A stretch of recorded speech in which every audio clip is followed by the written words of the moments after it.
Meus irmãos, um tríplice fraternal abraço para todos.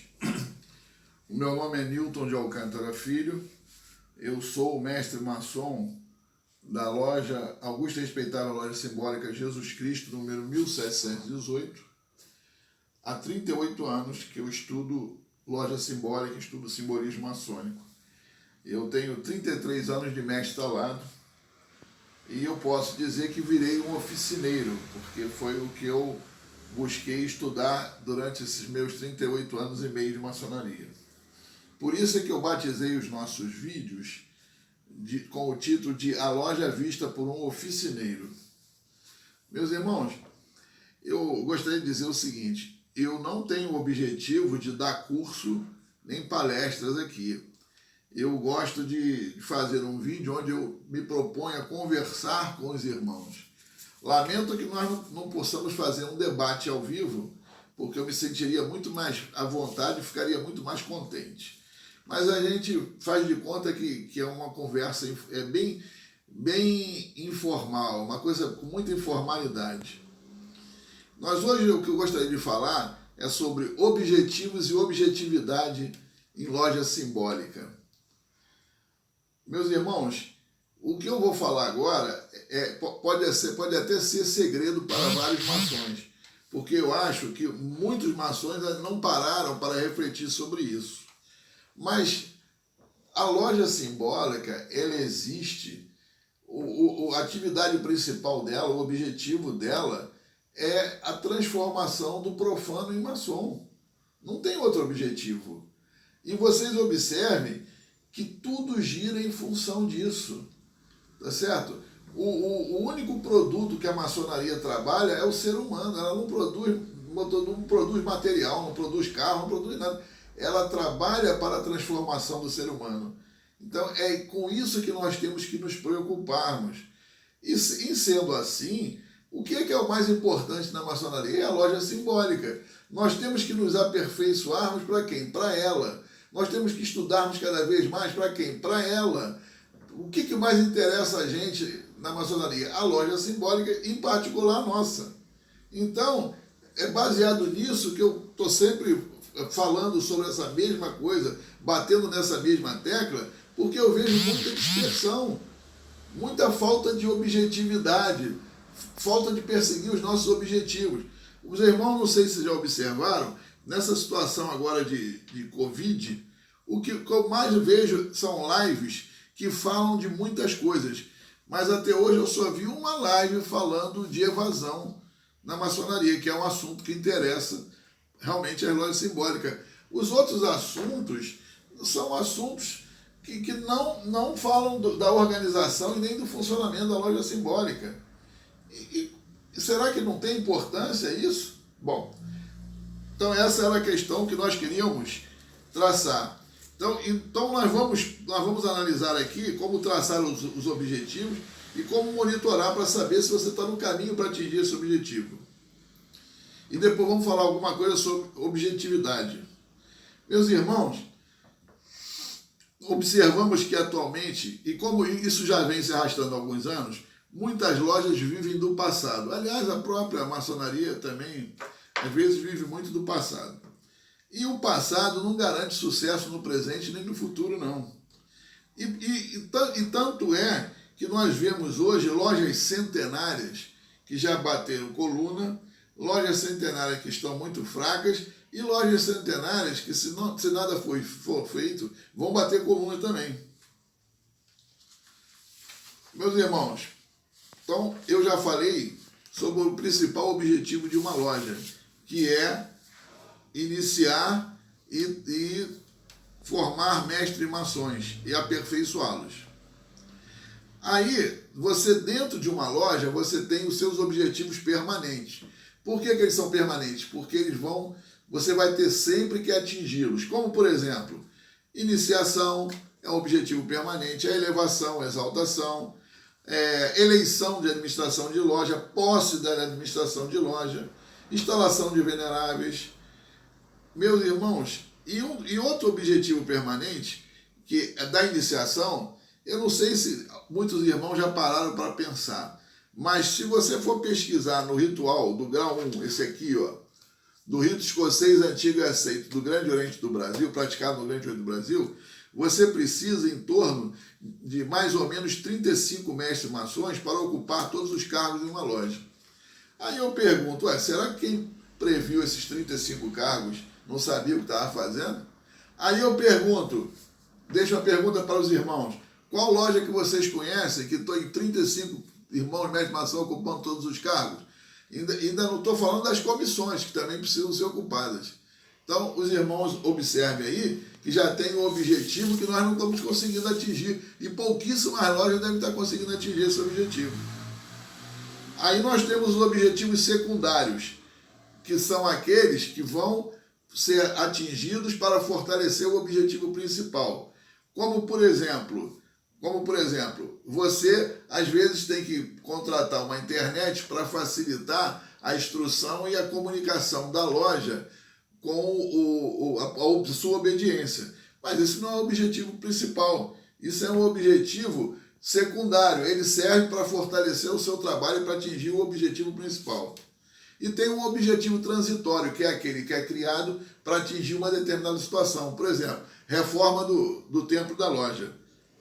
Meus irmãos, aí nós temos também, se você for pesquisar aqui no nosso ritual, você vai ver que nós temos alguns objetivos dentro do próprio ritual, do grau 1, 2 e 3. Por exemplo, o ritual, ele trabalha por repetição, você repetindo, você vai dominá-lo, trabalha para dar padronização, harmonia mental de cada irmão presente e disciplina no templo.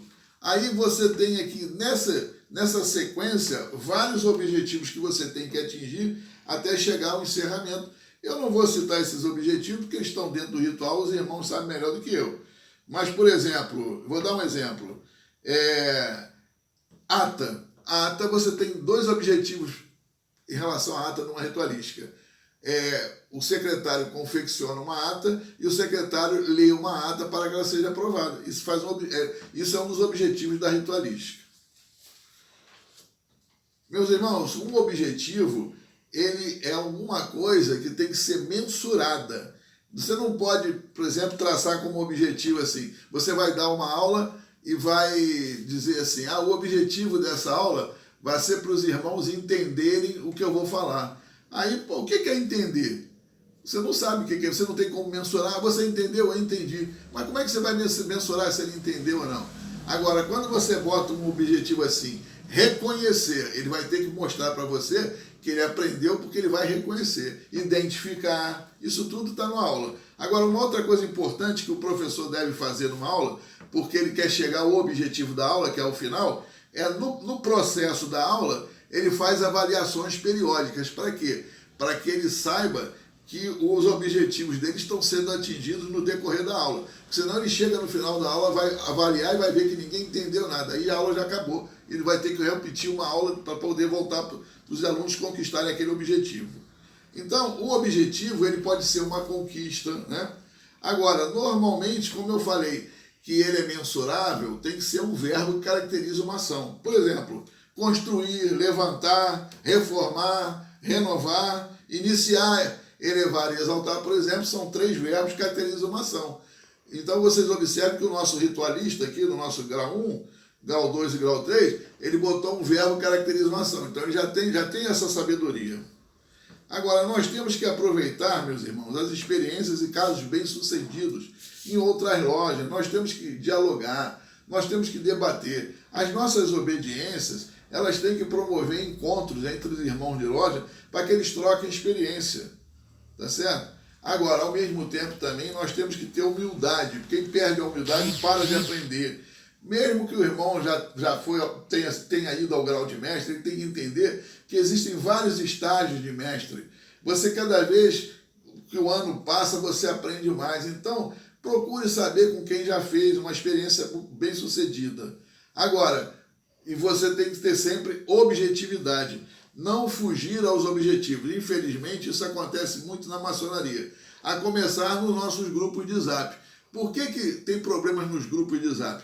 Porque traça os objetivos. O nosso grupo, por exemplo, que nós temos lá na internet, que é O título do grupo é Oficinando no Simbolismo. A gente tem um trabalho de acompanhamento, porque senão daqui a pouco o irmão vem e faz uma propaganda dentro do grupo, que é o objetivo do grupo, os objetivos é estudos e debate. Aí o irmão bota uma propaganda comercial dentro do grupo. Então, e quando não é isso, os irmãos, no nosso grupo, ainda bem que isso não acontece. Mas aí o grupo é maçônico, aí o irmão vem trazer assunto de política. Então falta objetividade. Na própria ritualística, eu vejo, por exemplo, palavra bem relativa ao ato que acabamos de realizar. Aí o irmão pede a palavra para falar dele e não fala do ato que foi realizado. Meus irmãos, agora eu queria falar sobre o objetivo pessoal dentro de uma loja maçônica. Salvo o melhor juízo, o objetivo pessoal, no meu entendimento, é um comportamento antimaçônico, porque o irmão que pertence a uma loja simbólica, o objetivo não é pessoal, o objetivo dele é da coletividade. Ele trabalha por todo e ganha com o todo. Aí quando eu vejo o maçom e a mestre começar a ter objetivos pessoais, ele começa a achar que ele está fazendo carreira profissional, porque na tua profissão não, você está fazendo uma carreira. Você quer galgar novos cargos, você quer ser chefe, você quer fazer um curso, isso faz parte, é normal. Mas não tem isso em loja simbólica. Loja simbólica, você está trabalhando para o todo. Aí ele começa a desviar do caminho. Aí ele vai a mestre maçom, ao invés de tentar assumir um cargo para aprender o que ele tem que aprender, logo e se qualificando, sendo secretário, tesoureiro, mestre de cerimônia, não. Ele vai fazer uma porção de coisa que tem aqui, de ordens e outros lugares que tem na maçonaria, que dão medalhas e alfaias bonitas e títulos pomposos. Aí daqui a pouco ele está abandonando a loja dele. Ainda carrega mais 10 com ele, e como ele tem objetivo pessoal, o objetivo dele é da loja, ele não tem sentimento pela loja e não tem lealdade com a loja. Ele carrega 10 irmãos e não quer saber se a loja vai quebrar. Não é problema dele. Meus irmãos, como traçar o objetivo na maçonaria? Bom, primeiro o irmão tem que conhecer o mínimo de planejamento. Você começa primeiro analisando a sua situação atual. Você vai analisar seus pontos fortes, pontos fracos, e eu não vou prosseguir, porque isso seria um outro dia que seria sobre planejamento. Mas você faz um estudo de situação, inclusive, comparando. Eu vou abrir aqui um adendo para contar uma história. A nossa loja funcionava no Palácio do Lavradio, no Templo 4. Até um dia que eu fui a uma cerimônia, uma sessão magna em Nova Iguaçu, na loja Mestre Irã. Fui convidado. Cheguei lá, eu fiquei impressionado com o prédio que eu vi. O prédio era de três andares. Na parte de baixo do prédio funcionava uma escola pública do município de Nova Iguaçu. No segundo andar tinha o gabinete do venerável mestre e tinha um templo muito bonito. E no terceiro andar era o salão de festas onde os irmãos faziam ágape. Naquele dia eu fiz uma comparação. Aí eu falei, não, nós precisamos de um imóvel próprio. Nós precisamos sair do Lavradio. E foi assim que começou o meu trabalho, até que um dia nós nos mudamos para a nossa sede própria. Meus irmãos, conforme eu falei, você traça objetivos intermediários e metas para você acompanhar o desenvolvimento do processo. Tá? Meus irmãos, estamos chegando ao fim do nosso vídeo. Tá? Eu procurei ser o mais sucinto possível, porque eu acho que a essa altura das coisas, a gente não está aqui para dar curso para ninguém. Eu acho que o importante é que eu provoque nos irmãos determinadas discussões, desperte nos irmãos coisas importantes que, ao meu ver, são relegadas a segundo plano na maçonaria, como loja simbólica, por exemplo, né? Para que isso desperte e nós voltemos ao nosso trilho, ao caminho de valorizar a loja simbólica, que é a razão de ser da maçonaria. E eu termino por aqui desejando um tríplice fraternal abraço a todos os irmãos. E se os irmãos quiserem fazer perguntas, podem perguntar aqui no próprio vídeo mesmo, que no próximo vídeo eu responderei com muito prazer. Um tríplice fraternal abraço para todos. Obrigado.